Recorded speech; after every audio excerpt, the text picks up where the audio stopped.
जय गुरु जी। सब संगत नूं जय गुरु जी।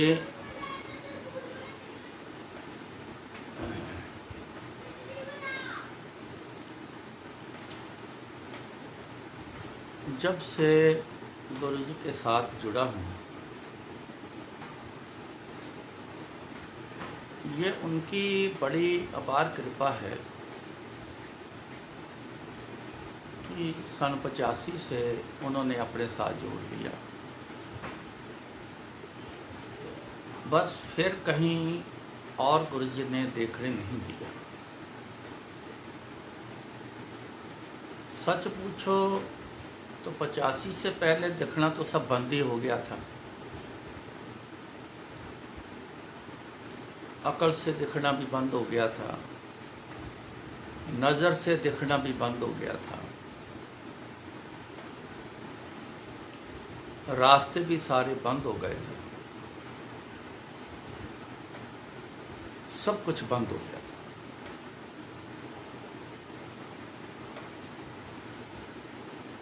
सब कुछ गुरुजी ने खोल दिया। सन 85 बुलाया अपने आप। मैंने कोशिश नहीं की थी। जब मेरे मास्टर जी, उनके हार्ट में प्रॉब्लम थी, तब से उन्होंने मेरे को बार बार कहना, क्योंकि उनका हार्ट, वो इंग्लैंड रहते थे, हार्ट उनका ठीक नहीं हुआ, तो गुरुजी ने कृपा करी, उनका हार्ट ठीक किया। तो अक्सर मेरे को कहना, मेरा हार्ट ठीक किया, तेरी आंखें भी ख़राब ठीक नहीं हो रही, तू भी गुरुजी के पास चला जा। तो एक ही जवाब होता था, मैंने बड़े बाबे देखे हैं, सारे एक जैसे हैं, कोई कुछ नहीं करता, पीछे लगा लेते हैं। बस इतने से मैं अपने आप को रोक लेता। मगर गुरुजी ने खुद ही बुलाया मेरे को। एक दिन मन भी बन गया, चला भी गया। गुरुजी ने मेरी आंखें ठीक कर दी। जाके दे कर देता कल्याण तेरा, तू उनकी याद रखेगा।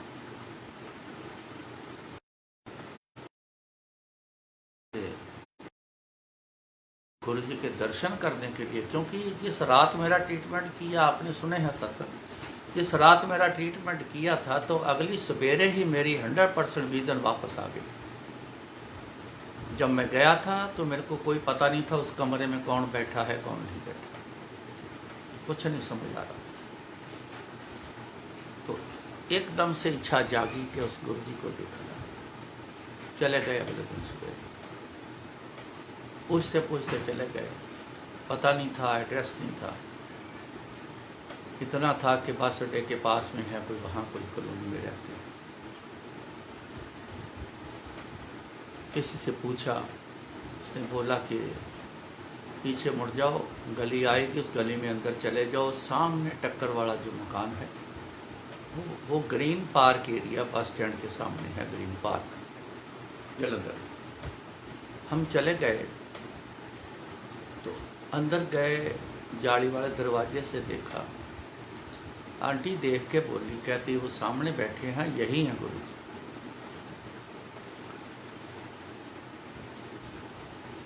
दरवाज़ा खोला, पैर अंदर रखा, तो गुरुजी मेरी तरफ देख के स्माइल दी, बहुत अच्छी स्माइल दी। गुरुजी की स्माइल बड़े किस्म की होती थी। फिर धीरे धीरे जब गुरुजी के साथ जुड़ गया, तो गुरुजी के साथ ही रहने लगा, तो हर एक्शन का, हर स्माइल का, हर चीज़ का फिर समझ आनी शुरू हो गई, क्योंकि ये बख्शिश उन्होंने मेरे पे की थी, तब समझ आनी शुरू हुई थी। इतने समझदार हम नहीं, हम इंसान को नहीं समझ पाते, तो परमात्मा गुरुओं को, गुरुजी को समझ पाना नामुमकिन बात है। जिसको वो समझ दे दें, वही गुरुजी का इशारा समझता है। तो मेरी तरफ देख के उन्होंने बड़ी अच्छी स्माइल दी, तो कहने लगे, कहते ओ क्यों अंकल, रात नींद आई? मैं क्या गुरुजी नींद तो बड़ी आई। मैं क्या नींद नूं छड्डो गुरुजी, पूरी नज़र ही वापस आ गई। तो मैं जब मास्टर जी को जवाब देता था ना, तो बड़े पापे देखे, कोई कुछ नहीं करता, सब पिछे लगा लेंगे। तो ਉਹਦਾ जवाब दिता मैनू, कहते बाबा तू भी कोई नहीं छड़िया, कीता कल्याण तेरा किसी ने? मैं कहा जी नहीं। कहते देख ला, इशारा किया, बैठ जाओ बैठ जाओ।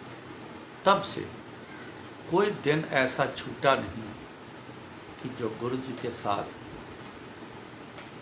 कोई ऐसा समय या ऐसा दिन हो जो गुरु जी से ना मिला। पहले तो साल डेढ़ साल रोज़ सुबह चले जाना, जब शाम को छुट्टी देनी तो मियाँ बीवी ने इकट्ठे जाना, मियाँ बीवी ने वापस आ जाना। एक दिन अचानक आंटी गुरुजी बाहर गेट के अंदर की तरफ ही खड़े हैं, तो कुछ बात कर रहे लगे। तो मैं बाई चांस पहले था, तो मैं पौधों को ना, गमले पड़े थे, मैं उनको देख रहा था। सब ठीक ठाक, क्योंकि माली आता था, लेकिन फिर भी देख रेख करना ही करता था। मेरी नज़र पड़ी, आंटी के साथ वो बात कर रहे हैं, तो मैं अपने पौधे वौधे गमले सब देखता रहा। इतना में जब मैं थोड़ा पास आया तो मेरी आंटी ने कहा, एक मिनट गल सुनो। मैं आगे आया, मेरा हाथ पकड़ा उसने, तो गुरु जी के हाथ में मेरा हाथ दे दिया।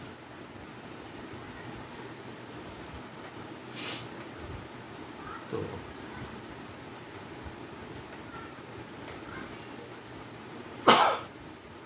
उन्होंने हाथ मेरा गुरु जी के हाथ में दे दिया, कहते ए लो जी। उस समय तो मेरे को समझ नहीं आई, तो गुरु जी अंदर चले, ये बोल के कहते घर जा। आंटी ने बोले घर जा, ते रघबीर दे ना 2 सूट लिफाफे च पा के ले आ।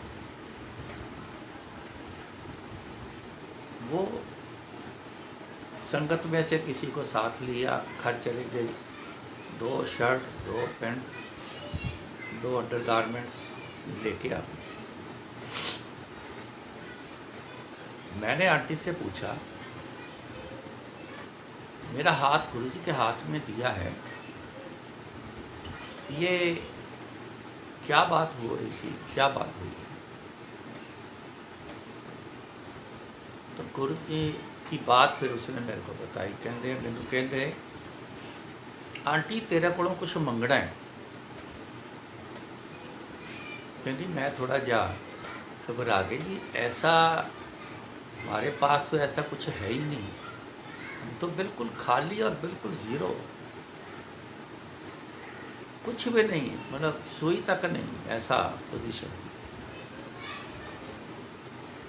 तो गुरुजी ने क्या ऐसा मांगना है, दे सकूं, अगर ना दे सकूं तो फिर ऐसी सोच में थी। तो कहते तेरे को कुछ मंगना है? कहती मैं क्या, दसो गुरु जी, बोलो गुरु जी। कहते देख ना करी। कहती नहीं कर दी। फिर बोले, कहते सोच लै, फिर तू ना करी बाद में। कहती नहीं कर दी गुरु जी।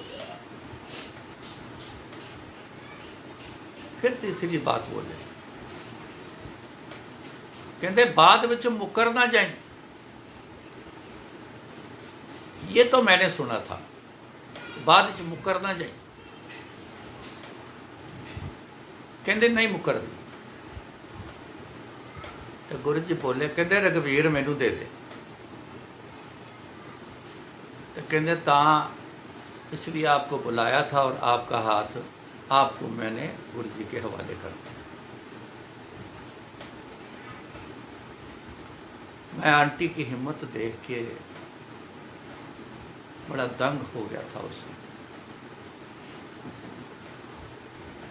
औरत सब कुछ दे देगी, लेकिन हस्बैंड को देना पड़ जाए ना तो बड़ों बड़ों की जान निकल जाती। धन है वो माएँ, धन है वो बीवी, वाइफ धन है, आंटियाँ धन है, जो अपने आदमियों को देश पर भी कुर्बान करवा देती, वो धन है। एक गुरु महाराज ने बात कही, कहते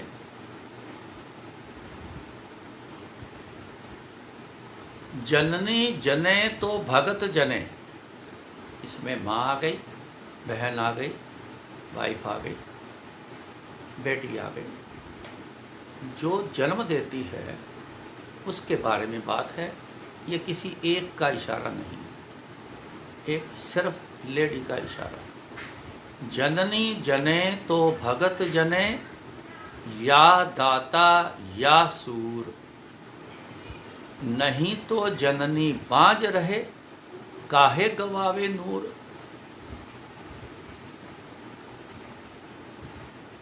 कहते औरत अगर जन्म किसी को दे ना तो 3 में से किसी एक जैसा बच्चा पैदा करे। वो 3 क्या है? जननी जने तो भगत जने, या तो भगत पैदा करे, भक्ति करे, काम काज भी करो, सारे काम करो, लेकिन साथ में भक्ति करो। या दाता, या तो फिर देने वाला हो, या देने वाला हो, या सूर। सूर कहते हैं सूरबीर आदमी, बल वाला इंसान, सूरबीर। जैसे फौजी सूरबीर होते हैं, सिपाही सूरबीर होते हैं, प्लेयर सूरबीर होते हैं। बहुत से ऐसे फील्ड हैं जिसमें सूरबीरता काम करती है, जित परापत वीरता से होती है। या सूरबीर, या सूर पैदा, बलवान। नहीं तो जननी बाज रहे, फिर तो बच्चा पैदा क्यों करना? फिर काहे गवावे नूर, क्यों ऐसे नूर गवाना है? औलाद भी पैदा करी, किसी काम की ना हो, दुख दे, तंग करे, क्या फायदा? जब भी औरत शादी के बाद बच्चे पैदा करने की ख्वाहिश आती है तो गुरु जी से आप तीनों में से कोई एक मांग लेना। ऐसा हो तो बड़ा मुश्किल होता है एक लेडी को अपना हस्बैंड किसी को देना, क्योंकि बड़ी मुश्किलें आती हैं। साथी होता है, कुछ करे या ना करे, 2 बैठ के बातें ही कर लेना इंसान, बैठ के आपस में दो, तो मन को तसल्ली, आसरा, दिल बहल जाता है।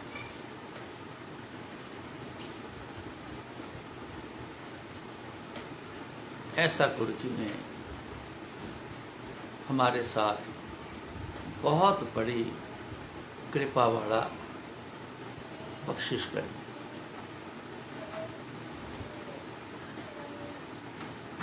आज भी आंटी अगर कुछ कहते थी नहीं है ना, कोई जैसे मैं सत्संग पे जाऊंगा, एक पे चला गया, दूसरे पे चला गया, कई बार तीसरे पे जाता हूँ, तो कई बार मन होता है तो कह देगी अभी वाले में ना जाओ, कल भी तो जाना है, कल चले जाना। मन की इच्छा होती है, चलो आज घर पे बैठ जाओ। तो मैं आंटी को एक बात कहता हूँ कि गुरुजी ने तेरे से मांग के लिया है मेरे को? कहती हाँ।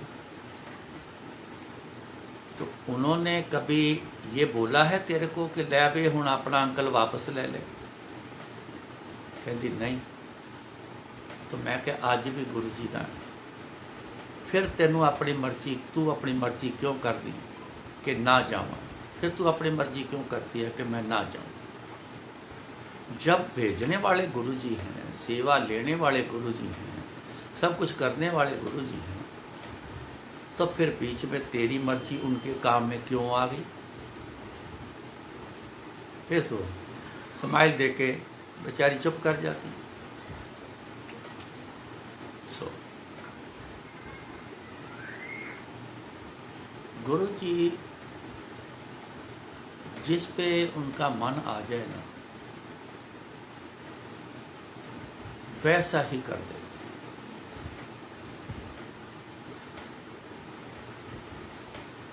बहुत सारा आपने सुना है गुरुजी के बारे में,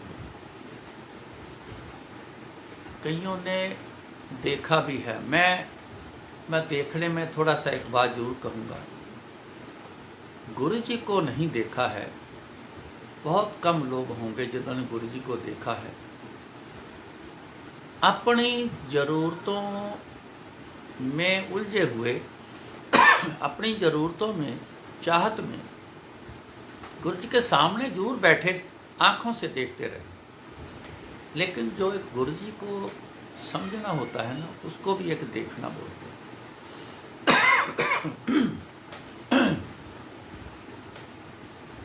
तो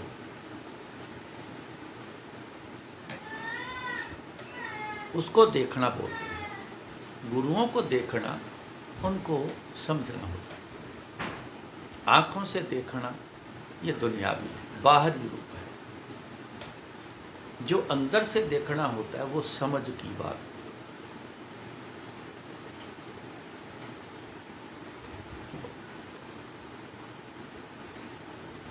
बहुत कुछ आपने सुना है गुरुजी के बारे में, कईयों ने देखा भी है। मेरा अपना एक एक्सपीरियंस है देखने का। मैं तो हर बात पर गुरुजी को देखता था, हर बात, हर पॉइंट पर अंदर से देखना, गहराई से देखना, जिसको बोलते हैं। सेवा करनी, सारा दिन करनी, रात लेट नाइट तक करनी, बीच में बैठा हूं, ध्यान गुरुजी की तरफ रहता था, क्योंकि हुक्म था तू मेरे वाल ध्यान रखना है। मैं कभी भी कोई इशारा तेरू काम वास्ते कर सकना, मिस नहीं होना चाहिए। जरूरी नहीं तेन मैं आवाज़ मार के गल कहनी, तेन मैं कोई इशारा भी करा। तो गुरुजी बहुत सारे इशारे करते हैं। बड़ी गुरुजी की कृपा, बड़ी बख्शिश, को ये इशारा समझ आ जाना है। उन्होंने खाली ऐसे देख भी लेना ना, तो समझ आ जानी कि क्या बोला है। तो देखना, आज भी हर पल हर दिन देखते ही रहते हैं। क्यों? जो पल आपका, मेरा, सबका जो पल गुजर रहा है, वो इन्हीं की कृपा से ही चल रहा है।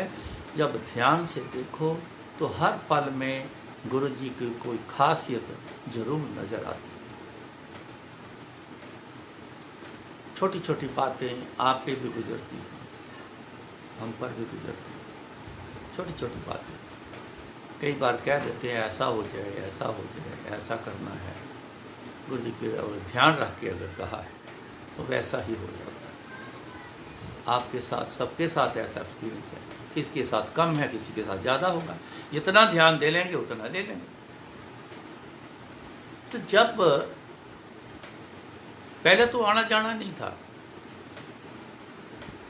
जब गुरुजी शरीर छोड़ गए, आत्म के तौर पर, सोल के तौर पर 100% वैसे ही हैं। गुरु विराजमान हैं, हम सब में हाजिर हैं, हमारे सामने हैं।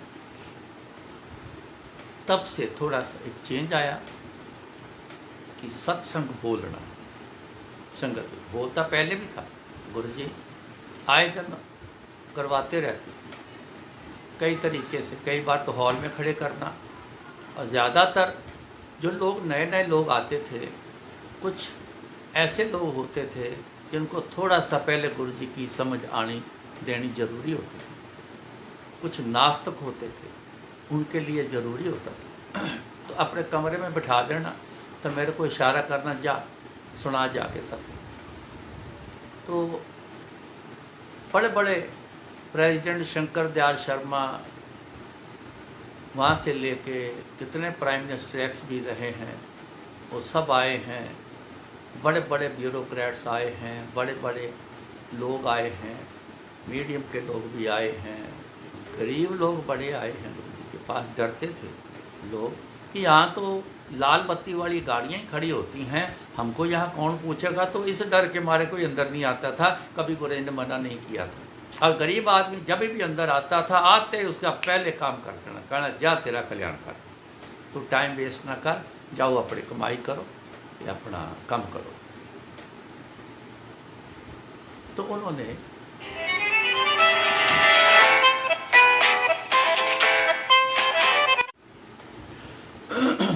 तो फिर सत्संग सुनाने का सेवा जो थी वो गुरु जी ने हुक्म कर दिया। अब इसका मैं आपको सत्संग सुनाता हूँ कि हुक्म उनका आजकल हुक्म कैसे होता है। पहले तो बोल के इशारा करके, लेकिन मेरे साथ जो एक्सपीरियंस हुआ मैं वो सुनाऊंगा। गुरु जी के सिर छोड़ने के करीबन कोई 1.25 साल में दिल्ली ना गया। बहुत कुछ हुआ, बहुत कुछ चला, मैं उन बातों में नहीं जाता हूँ। मेरे को गुरु जी का हुक्म है, उलझन में शामिल नहीं होना। मैं नहीं गया। दूसरी एक बड़ी वजह थी, वहाँ समाधि बनाने का जिक्र शुरू हो गया था। समाधि बन गई। मेरे मन में यही एक बात थी, मैं अगर दिल्ली जाऊंगा सबसे पहले गुरु जी की समाधि दिखेगी। कहाँ गुरु जी को सारी उम्र साक्षात देखता रहा और कहाँ जाते मेरे को उनकी समाधि दिखेगी, मेरे से शायद बर्दाश्त नहीं। मैं इस बात से ना दिल्ली ना गया। बैठे याद करना, जलंधर में याद करना, आज भी करते हैं जैसे वैसे, तब भी याद करते।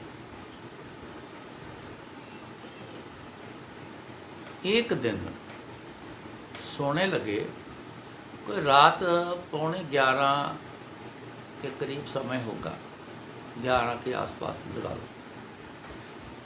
मेरे को ना किसी ने ऐसे पुश किया तो ये मेरे को सुना, चल दिल्ली, शॉर्ट वर्ड, चल दिल्ली। मैं बड़ा हैरान हुआ, किसने पुश किया, चल दिल्ली, कब जाना दिल्ली, अभी जाना दिल्ली। इधर उधर देखा, कुछ समझ नहीं आई, लेकिन अंदर में खलबली मच गई। जब खलबली मच गई, मैं ना बैठ गया तो अच्छे तरीके से, अच्छी तरह से समझा उस बात को। अंदर बड़ी खलबली मच गई कि तू चल दिल्ली, क्या करना है, कोई समझ नहीं आई। मैं आखिर में उठा, मैं क्या ये गुरु जी का हुक्म आया है, पता नहीं क्या है। चलो सवेरे निकलता हूँ, दिल्ली जाऊँगा, अगर बोला है कि चल दिल्ली तो आके भी बताएंगे फिर करना क्या है वहाँ जाके। मैंने ना बैग निकाला, 2 पैंट शर्ट में डालने लग गया तो मेरी आंटी कहती है कि कर रहे हो। मैं बैग में कपड़े डाल रहा हूँ, सवेरे मैं दिल्ली जा रहा हूँ। कहती सवेरे दिल्ली, सारा दिन निकल गया, आपने कोई जिक्र नहीं किया, अचानक अब दिल्ली जाने का ये क्या है। मैं क्या, पता नहीं, मेरे को पुश किया है, बोला है कि चल दिल्ली, तो मेरे को सवेरे निकलना है। एक सुपर फास्ट ट्रेन 7:30 बजे जलंधर से दिल्ली के लिए चलती है। मैं वो ट्रेन विदाउट रिजर्वेशन उसमें एक टिकट लेके बैठ गया। जब अम्बाला क्रॉस किया, मेरे को ना आगे पता नहीं कौन सा स्टेशन आया, पर अम्बाला क्रॉस करने के बाद एक फ़ोन आता है किसी का। वो बोले, कहते मैं शिव बोल रहा। मैं कहा जी कहाँ से? दिल्ली से। मैं कहा जी हुक्म करो, आप दिल्ली आ रहे हो? मैं कहा हाँ जी। आप कौन सी ट्रेन में हो? मैं कहा जी मेरे को आप वजह बताओ कि आपको ये सब बताना है किस लिए। नहीं, आप ट्रेन में बैठे हो ना? मैं क्या हाँ जी हाँ जी। आप दिल्ली आ रहे हो? हाँ जी।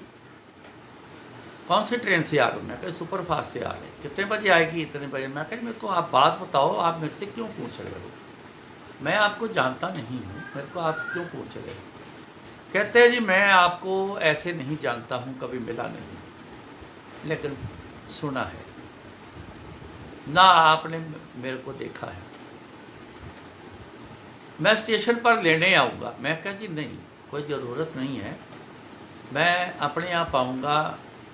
मैंने कहाँ जाना है, क्या करना है, मेरा पर्सनल मैटर है, तो आप प्लीज़ आप ये एफर्ट्स मत करिएगा। नहीं, मैं स्टेशन पर लेने आ रहा हूँ। मैं कहा जी मत आइएगा, ज़रूरत होगी मैं आपको फिर बता दूँगा। नहीं, कहता मेरे को हुक्म है। मैं किसका हुक्म है? कहता गुरु जी का हुक्म। हाँ तो भी एक को हुक्म किया चल दिल्ली, दूसरे को हुक्म किया चल स्टेशन से ले।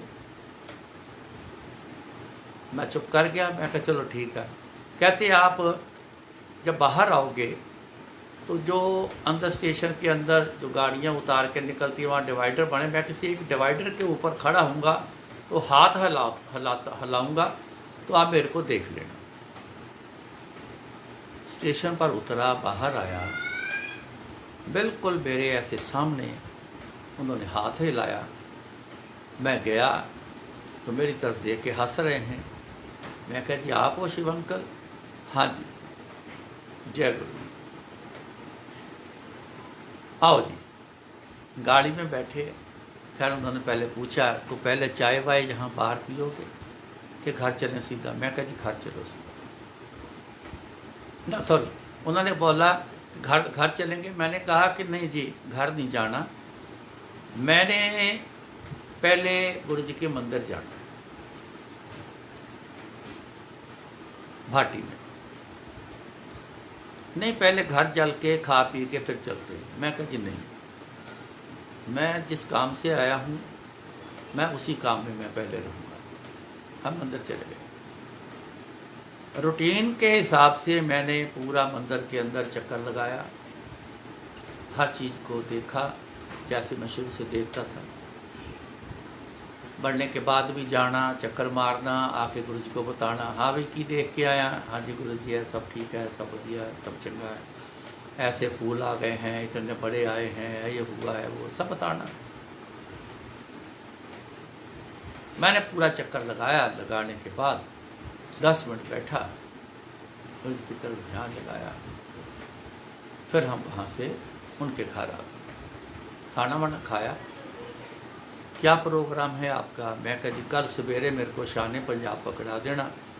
मन की बात थी, गुरु जी की मेरी अपनी बात थी, तो मन में था कि रात भर में तक सवेरे होने तक कोई अगला हुक्म होगा तो गुरु जी ज़रूर करेंगे, नहीं तो फिर मैं वापस जाऊंगा।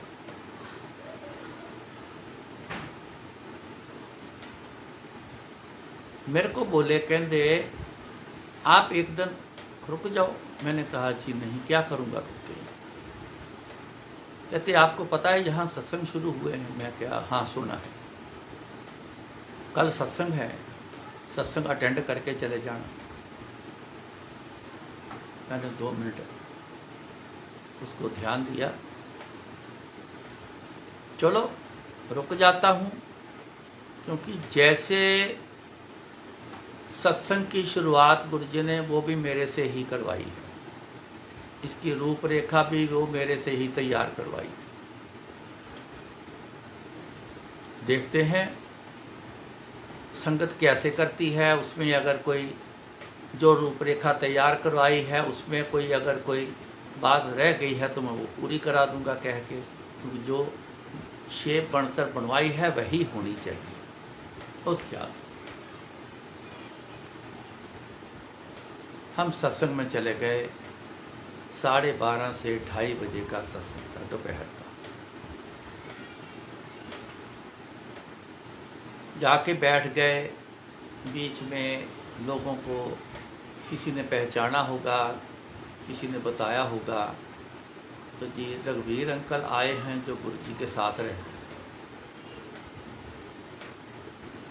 सत्संग आरती हो गई तो मेरे को बोले जी आप गुरु जी के साथ, उन्होंने अनाउंस जैसे करते वैसे किया, ऐसे ऐसे हैं रघुवीर अंकल गुरु जी के साथ रहते थे, सारी उम्र ये उनके साथ रहे हैं, इनके पास बड़े एक्सपीरियंस हैं, आज उनसे हम गुरु जी के बारे में सुनते हैं।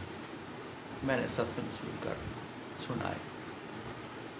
एक बंदा, एक सज्जन बीच में तैयार हुए, आए मेरे पास, कहने लगे मैं घर चलता हूँ, जाके सत्संग सेटअप करता हूँ, इतने में मेरा बंदा आएगा, आपको ले आएगा, आप मेरे घर पे भी आना है, सत्संग करना है। अब मैं ना कोई हाँ ना कोई ना कर नहीं सका, तो तेरी बात बोल के तो फटाफट उठे और चल दिए। वो चले गए तो थोड़ी देर बाद बंदा एक आ गया, कहता जी आओ जी लेने आया। चले गए, कुछ संगत की और भी साथ चले गए, वहाँ सत्संग हुआ, वहाँ सत्संग बोला। उसके बाद फिर एक बंदा तैयार हुआ, तीसरा सत्संग, वो कह गया, वहाँ चले गए, वहाँ एक चौथा बंदा तैयार हुआ, रात हो गई, वहाँ चले गए, आधी रात हो गई। आधी रात को 5वां सत्संग रखा गया, रात को कितने बजे? 3 बजे। हद हो गई गुरु जी, ये क्या लीला है, कमाल हो गई गुरु जी। 5वां सत्संग वहाँ पे हुआ तो सवेरे जाके 6 बजे फ्री हुए, आए घर पर, सो गए। अगले दिन 8, साढ़े 8 बजे फिर फ़ोन आया किसी का, ये अंकल से बात कराओ। मेरे को बात कराई, दोपहर का सत्संग रखा है, आपने ज़रूर आना है। मैं कहा जी मैंने तो वापस जाना है जलंधर। नहीं, आप सत्संग पे आओगे जरूर। ना नहीं कर सका, चले गए। दूसरा सत्संग, अगले दिन का फिक्स हो गया सत्संग।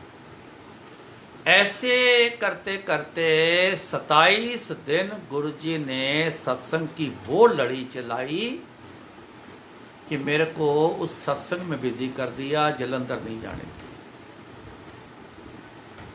तब जाके बात समझ में आई, लीला समझ आई।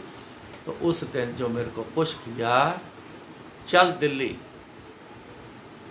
तो मैं सोच रहा था कि करना क्या है, आगे हुक्म क्या आता है, जो आएगा सो देख लेंगे। तो ये हुक्म ऐसे उनका 27 दिन लगातार जबरदस्त सत्संग चला। तब से सत्संग की लड़ी बड़े जोरदार से चली। 27 दिन बाद मैं जलंधर वापस चला गया। अब गुरु जी ने जाने भी दिया, चला गया। 3 दिन निकल गए, फ़ोन भी आ रहे हैं लोगों के, बड़े आ रहे हैं। अच्छा जी कोई नहीं, गुरु जी हुक्म देंगे, आज्ञा देंगे, भेजेंगे, जरूर आऊँगा, ये कह देता हूँ। चौथे दिन फिर गुरु जी ने पुश किया, चल दिल्ली। अरे वाह गुरु जी, मैं आंटी को बोला, मैं क्या फिर हुक्म हुआ है, चल दिल्ली। अगले दिन फिर वही ट्रेन सुपरफास्ट पकड़ी तो वहाँ चला गया दिल्ली। 1 महीना 9 दिन मेरे को जलंधर नहीं आने दिया। धनाधन सत्संग। पहले टूर में आंटी मेरी, बच्चे सारे, अजी आप तो वहीं बैठ गए हो, क्या हो रहा है वहाँ? मैं कहा यहाँ तो सत्संग हो रहे हैं, लोग आने नहीं दे रहे, संगत तो रोक के बैठी, गुरु जी का हुक्म ही नहीं हो रहा आने का। ऐसे कौन से सत्संग हो रहे जो आप यहीं बैठ गए? मैं कहा जी आ जाओ, आके देख लो। यहाँ तो बड़ी सत्संग की भरमार चल रही। तो दूसरी बार लगातार ऐसे हुआ, फिर मैं आया, फिर अंदर से हुक्म चल दिल्ली। तब से गुरु जी की सेवा में ये सिलसिला शुरू हो गया। मांग कर ली, फिर अंदर इच्छा प्रकट हुई, मांग कर ली कि सदाए गुरु जी सदा ही ऐसी कृपा सत्संग बोलने वाली बनाए रखना संगत। लॉकडाउन लगा, सत्संग बंद हो गए, किसी से बातें हुई, फोन आते थे, क्या करें, बड़ा मन करता है। मैंने एक सज्जन को बोला, मैं क्या ये टेक्नोलॉजी सबके पास है, आप लाइव ऐसे सत्संग सुन लो। उनकी ऐसी इच्छा थी, देखी मैंने फ़ोन पे जब बात हुई कि बस जैसे ना भी सत्संग ना सुना तो रह नहीं पाओगे। मैंने कहा ऐसे सुन लो, व्हाट्सएप पे ऐसे हो गया। तब ये सिलसिला भी शुरू हो गया। मौज है उनकी, खाली नहीं रहने दिया संगत को। धड़ाधड़ चल रहा है, देखो आज भी चल रहा है, इस ब्लेसिंग के थ्रू चल रहा है, जूम के थ्रू पहले बड़े चले। करीबन सारी संगत जो है वो सुन रही है, इस माध्यम से सुन रही है। गुरु जी की बड़ी कृपा है, अपार कृपा है। माध्यम वाले लोग गुरु जी ने चुने हैं, तो उनके थ्रू सेवा चल रही। सो गुरु जी की बड़ी कृपा है। आप गुरु जी की तरफ जब ध्यान लगाते हो ना, उनसे अंदर की बातें, अपने अंदर की बातें गुरु जी से जरूर किया, कैसी भी हो, कैसी भी हो। आप समझते हो ये बात करने लायक थोड़ी है, वो भी चलने दो। सब बात अंदर की बात, एक तो आपका अंदर खाली हो जाएगा, दूसरा किसी बात से गुरु जी का कोई भी हुक्म हो जाएगा, तार जुड़ गई तो गुरु जी से बात हो गई, तो गुरु जी के अचानक उनके तो बोल निकलते हैं, जो मौज आ जाए तो वो पूरा होना है, क्या मिल जाना है क्या पता। ऐसे फिर दुनिया में गुरु जी ने मेरे को भेजना शुरू किया, बार फॉरेन भी भेज दी, वह भी दुनिया देखी, हिंदुस्तान का कोई कोना नहीं छोड़ा, सब जगह गुरु जी ने 4 कंट्री भी भेज दिए। मेरे को एक चीज नजर आई, एक चीज की बात समझ आई। जहाँ भी जाता हूँ बहुत कुछ सुनता हूँ, वहाँ के बारे में सुनता हूँ, उस इलाके के बारे में बातें करते हैं, सुनते हैं, कई बार पूछता हूँ, छानबीन जैसे करते हैं, जानकारी लेते हैं। इतना कुछ देखा है मैंने, तो गुरु महाराज की कही हुई लाइन वो मेरे जहन में जब आती है ना, वो लाइन है, मैं चारे कूंडा भालियां नहीं तुध जेहिया। चारे कूंडा, चारे पासे, चारों पासे देख लिया, जाना भी यहाँ कौन कौन सी शक्ति है, यहाँ क्या क्या हो रहा है, कहाँ कल्याण हो रहा है, नहीं हो रहा है, सब देखा।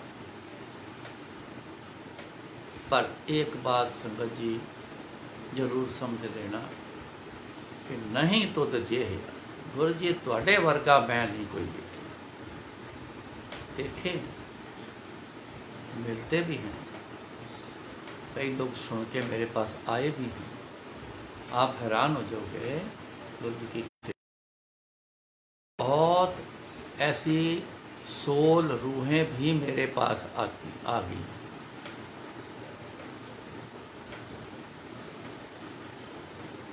पर इन जैसा कोई नहीं, बहुत छोटा है, उनका आकार सबका बड़ा छोटा है, बड़ा छोटा आकार। कोई एक काम करता है, कोई किसी पे करता है, कोई किसी पे कल्याण, किसी का कोई संवारता है, कोई किसी एक चीज पे काम होता है। मगर गुरु जी को सारी उम्र देखा है, एक भी नहीं छोड़ा, एक भी नहीं छोड़ा। ये कहते हुए कभी नहीं सुना कि मैं ये काम नहीं कर सकता। हाँ, ये जरूर कहा तेरे भागां विच है नहीं, तू कुछ होर ले ला। पर जेड़े सियाणे वो गुरु जी के पैर पकड़ गए, गुरु जी को मना लिया, तो जो भाग्य में नहीं था वो ले गए। तो जो अनजान थे वो उठ के चले गए। कर्मा है नहीं, छठो पर वो कर्मों में नहीं है तो अपने कर्मों में लिखवा लो भाई। वहां भी लिखने वाले गुरु जी तो यहां भी लिखने वाले गुरु जी, तो लिखवा लो उनसे। हद हो गई। बोलो गुरु जी को, गुरु जी अगर उस समय मेरे भाग्य में नहीं लिखा गया तो गुरु जी कृपा करो अब मेरे भाग्य में लिख दो, ये चीज जो मांग रखी है अब लिख दो गुरु जी।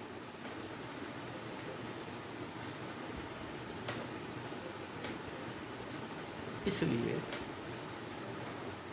सत्संग का मतलब ही यही है। ये एक स्कूल है, रब के घर का स्कूल है, गुरुओं के घर का स्कूल है, स्कूल है जिसमें कोई ना कोई शख्स जिसने जितना गुरु जी को देखा है, जाना है, ऐसे भी बड़े अच्छे हैं लोग वो बोलते हैं, जो जिन्होंने खाली आंखों से देखा वो भी बताते हैं। वो भी तो सुनना है ना, जिन्होंने आंखों से देखा ही नहीं वो भी बताएंगे, तो वो भी तो अच्छा, बहुत अच्छा है।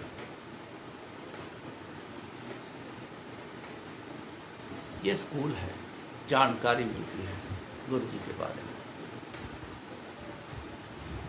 मांग किसने कैसे करी उसकी जानकारी मिलती है।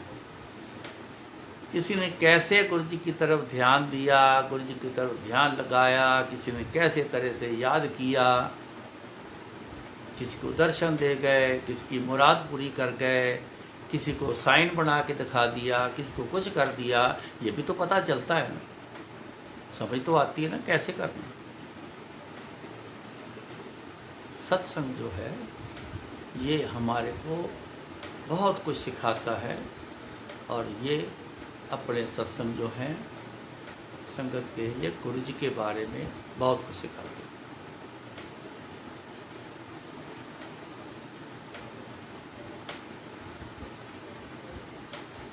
आप कई बार ना कोई बात समझ नहीं आती,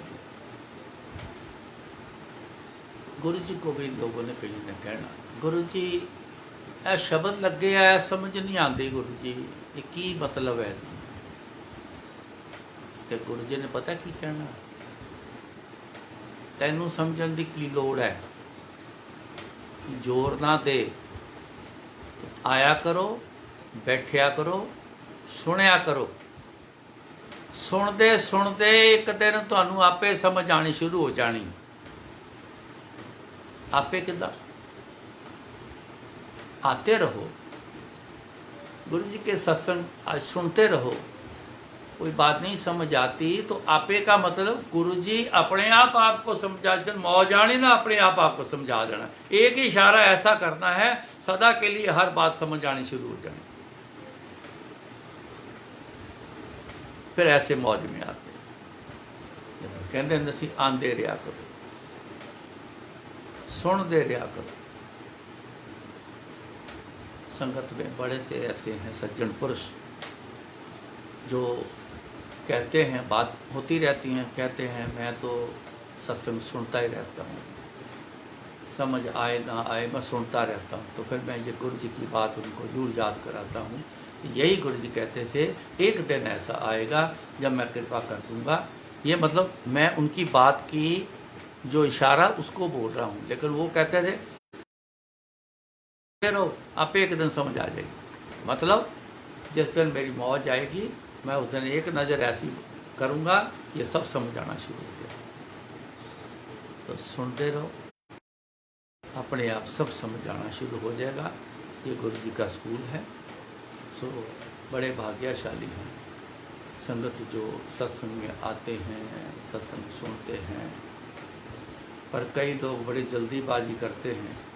अभी आगे समय आने वाला है, सत्संग शुरू होंगे, फिर ऐसे, लेकिन जल्दबाजी करके सत्संग से उठ के ना जाया करो, जल्दबाजी में न जाया करो। जब तक सत्संग पूरा हो जाए, लंगर मिल जाए, उसके बाद ऑटोमेटिकली फिर छुट्टी होती है। तो फिर उठ के माथा टेक के अपन को चले जाओ। अगर कोई सत्संग बोल रहा है, लंगर ख़त्म हो गया है, तो भी नहीं उठना। क्यों? सत्संग अभी चल रहा है। 2 मिनट 5 मिनट 10 मिनट नहीं लेगा, फिर ज़्यादा से ज़्यादा और क्या करेंगे, सुन के चले जाना। गुरु जी कुछ नहीं बिगड़ने देते। जो गुरु जी की शरण में बैठा है, अगर उसका कुछ बिगड़ गया तो फिर क्या करे बंदा। उनके ओट आश्रय पे रहो, उनके हुक्म में रहो। हुक्म मन्या होवे परवान, ता खसमे का महल पाए। गुरु जी के पास जाना है, अभी बैठे रूहानी तौर पे जाना है। गुरु जी को अभी रूहानी तौर पे मिलना है, तो महल उनके पास जाना, उनका महल जाना है जैसा, तभी होगा ना। अगर हुक्म में रहोगे, मानोगे तब। हुक्म मन्या होवे परवान, आपने हुक्म माना तभी परवान चढ़ गए झट से आपके सामने। तो कभी मत भूलना गुरु जी को, सदा याद रखना। गुरु जी के कहने मुताबिक तुसी मैनू याद करो, मैं तुहाडे काम करांगा, तुसी याद करो। ये जो काम काज है दुनिया के, अपने आप गुरु जी करते रहेंगे। गुरु करे सो होए, गुरु करेगा तो होएगा, नहीं तो पड़ा रहेगा, रुका रहेगा। बाकी एक बात, अपना एक्सपीरियंस मैंने आपको बताया है। मैं 4 कूंडा पा लिया, नहीं तो जिहा तुहाडे वर्गा मैं नहीं कभी किते वेखिया। सो धन हो, वाह वाह हो, बड़े गुरु जी बलवान हो आप, बड़े कृपा निधान हो आप, बड़े मेहरबान हो आप, बड़े पालनहारे हो आप, बड़े बख्शिंद हो आप। सब कुछ हैं, बस आपके हमारे उनके साथ जुड़ने की एक सिर्फ कमी है, वो पूरी कर लो तो सब कुछ आपकी झोली में होगा। गुरु महाराज फिर आज्ञा देंगे, जो बुलाएंगे बोलेंगे। जय गुरु जी।